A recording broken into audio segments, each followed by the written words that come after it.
അസ്സലാമു അലൈക്കും വറഹ്മത്തുള്ളാഹ്. ബിസ്മില്ലാഹിർ റഹ്മാനിർ റഹീം. ഞാൻ നിന്നെക്കാൾ സമ്പത്തും ആൾബലവുമുള്ള ആളാണെന്ന് പണക്കാരനായ തോട്ടക്കാരൻ പാവപ്പെട്ട സുഹൃത്തിനോട് അഹങ്കാരത്തോടു കൂടി പറഞ്ഞ കാര്യമാണ് ഒടുവിൽ നാം പഠിച്ച ആയത്തിൽ പറഞ്ഞത്. മക്കയിലെ പണവും പ്രതാപവുമുള്ള ബഹുദൈവ വിശ്വാസികളായ നേതാക്കളെ നബി സല്ലല്ലാഹു അലൈഹി വസല്ലം ഇസ്ലാമിലേക്ക് ക്ഷണിച്ചപ്പോൾ നബി സല്ലല്ലാഹു അലൈഹി വസല്ലമയുടെ കൂടെയുള്ളവരധികവും പാവങ്ങളും പ്രതാപമില്ലാത്തവരുമാണെന്നും അവരോടൊപ്പം ഇസ്ലാമിലേക്ക് ഞങ്ങളില്ലെന്നും ബഹുദൈവ വിശ്വാസികൾ അഹങ്കാരത്തോടുകൂടി മറുപടി പറഞ്ഞ സാഹചര്യത്തിലാണല്ലോ ഈ ഉദാഹരണം അവർക്ക് പറഞ്ഞു കൊടുക്കുന്നത്. ഇത് പഠിക്കുമ്പോൾ ആ പശ്ചാത്തലം കൂടി ഓർക്കേണ്ടതുണ്ട്. പണവും പ്രതാപവുമില്ലാത്തതിൻ്റെ പേരിൽ സാമ്പത്തികമായും മറ്റും പിന്നോക്കം നിൽക്കുന്നവരെ അധസ്ഥിതരായി കണക്കാക്കി ഒറ്റപ്പെടുത്തി പാർശ്വവൽക്കരിച്ച് അവഗണിച്ചുകൊണ്ട് പണവും പ്രതാപവുമുള്ളവർ നേതാക്കളാവുകയും അധികാരം കൈയാളുകയും ചെയ്യുന്നത് പാവപ്പെട്ടവന് അതിന് അർഹതയില്ല എന്ന നിലപാട് സ്വീകരിച്ചുകൊണ്ടാണ്.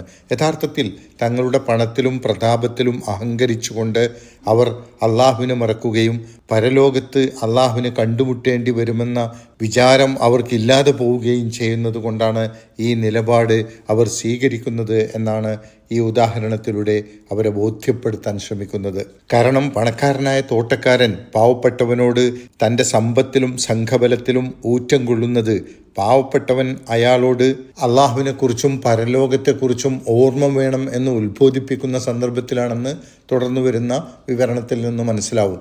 നീ ആരാ എന്നെ ഇതൊക്കെ ഉത്ബോധിപ്പിക്കുവാൻ? ഞാൻ നിന്നെക്കാളും എല്ലാ നിലക്കും ഉയർന്നവനാണ് എന്ന് പാവപ്പെട്ടവനോട് പറഞ്ഞുകൊണ്ട് അഹങ്കരിക്കുന്നത് അള്ളാഹുവെക്കുറിച്ചും പരലോകത്തെക്കുറിച്ചുമുള്ള വിചാരം ഓർമ്മിപ്പിക്കുമ്പോഴാണ്.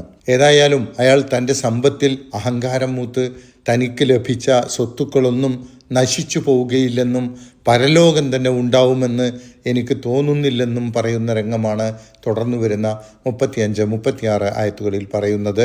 അതാണ് ഇന്ന് പഠിക്കുന്നത്. വദഖല ജന്നത്തഹു, അയാളുടെ തോട്ടത്തിൽ പ്രവേശിച്ചു. 2 തോട്ടങ്ങൾ നൽകപ്പെട്ട സമ്പന്നനായ ആ വ്യക്തി അയാളുടെ തോട്ടങ്ങളിൽ പ്രവേശിച്ചു. വഹുവ ളാലിമുൻ ലിനഫ്സിഹി, അയാൾ സ്വന്തത്തോട് തന്നെ അക്രമം ചെയ്യുന്നവനായിക്കൊണ്ട്. സ്വന്തത്തോട് അക്രമം ചെയ്യുന്നവനായിക്കൊണ്ട് തോട്ടത്തിൽ പ്രവേശിച്ചു എന്ന് പറഞ്ഞാൽ തനിക്ക് ലഭിച്ച സമ്പൽ സമൃദ്ധിയിൽ മതിമറന്ന് സ്വയം മറന്ന് തനിക്ക് കിട്ടിയ വമ്പിച്ച സമ്പത്തിൽ വഞ്ചിക്കപ്പെട്ട് അഹങ്കാരിയും ഗർവിഷ്ഠനുമായിക്കൊണ്ട് അയാൾ തൻ്റെ തോട്ടത്തിൽ പ്രവേശിച്ചു എന്നാണ്. സ്വന്തത്തോട് അക്രമം പ്രവർത്തിച്ചവനായി തോട്ടത്തിൽ പ്രവേശിച്ചു എന്ന് പറയുന്നത് കൊണ്ട് ഉദ്ദേശിക്കുന്നത്. അങ്ങനെ അയാൾ സമ്പൽ സമൃദ്ധമായ തോട്ടത്തിലേക്ക് പ്രവേശിച്ചു. എന്നിട്ട് അതൊക്കെ നോക്കിക്കൊണ്ട് അയാൾ പറയുകയാണ്, അയാൾ പറഞ്ഞു, അയാൾ ആവേശത്തോടുകൂടി വിളിച്ചു പറഞ്ഞു, മാ അലുന്നു അൻ തബീദ ഹാദിഹി അബദ, ഇത് ഒരു കാലത്തും നശിച്ചു പോവുമെന്ന് ഞാൻ കരുതുന്നില്ല. അള്ളാഹുവിനെയും പരലോകത്തെയും മറന്ന് ദുനിയാവിലെ സമ്പൽ സമൃദ്ധിയിൽ വഞ്ചിതരായവർക്കൊക്കെ ഇങ്ങനെയാണ് തോന്നുക. അതായത് ഞങ്ങളുടെ സ്വത്തും സമ്പാദ്യവും ഒന്നും ഒരിക്കലും നശിച്ചു പോവുകയില്ല എന്നാണ് അവർക്ക് തോന്നുക. ആ തോന്നലാണ് ഇയാൾ ഇവിടെ പറയുന്നത്. തൻ്റെ ജീവിതകാലം അത്രയും ഇത് നശിക്കാതെ തനിക്ക് സുഖസൗകര്യത്തിൽ ജീവിക്കാൻ വേണ്ടി ഇത് നിലനിൽക്കും എന്നാണ് അയാളുടെ കരുതലായിക്കൊണ്ട് അയാൾ വിളിച്ചു പറയുന്നത്.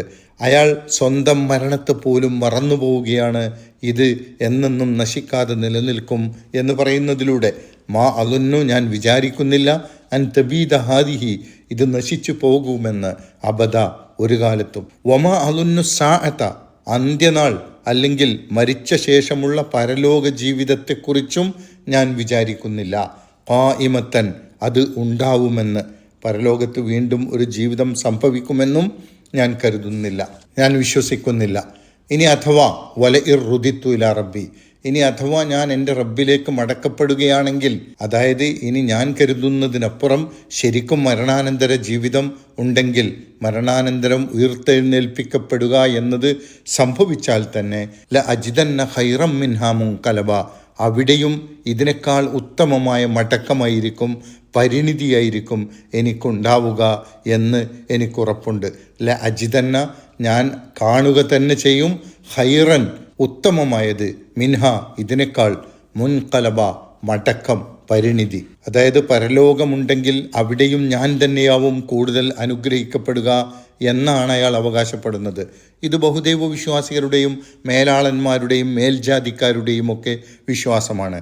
അതായത് ഈ ലോകത്ത് ഞങ്ങൾക്കാണ് ദൈവത്തിൻ്റെ അനുഗ്രഹങ്ങളൊക്കെയും, പരലോകത്തിൽ ഞങ്ങൾ വിശ്വസിക്കുന്നില്ല. ഇനി പരലോകമുണ്ടായാൽ തന്നെ അവിടെയും ദൈവത്തിൻ്റെ ഇഷ്ടപ്പെട്ടവർ എന്ന നിലക്ക് അവിടെയും ഞങ്ങൾക്ക് തന്നെയായിരിക്കും ഉയർന്ന പദവി ഉണ്ടാവുക എന്നാണ് അവർ കരുതുന്നത്. ഇൻഷാ അള്ളാഹ് ബാക്കി അടുത്ത ക്ലാസ്സിൽ പറയാം. അള്ളാഹു സുബ്ഹാനഹു വ തആല നമ്മെ അനുഗ്രഹിക്കുമാറാകട്ടെ. അസ്സലാമു അലൈക്കും വറഹ്മത്തുള്ളാഹി വബറകാതുഹു.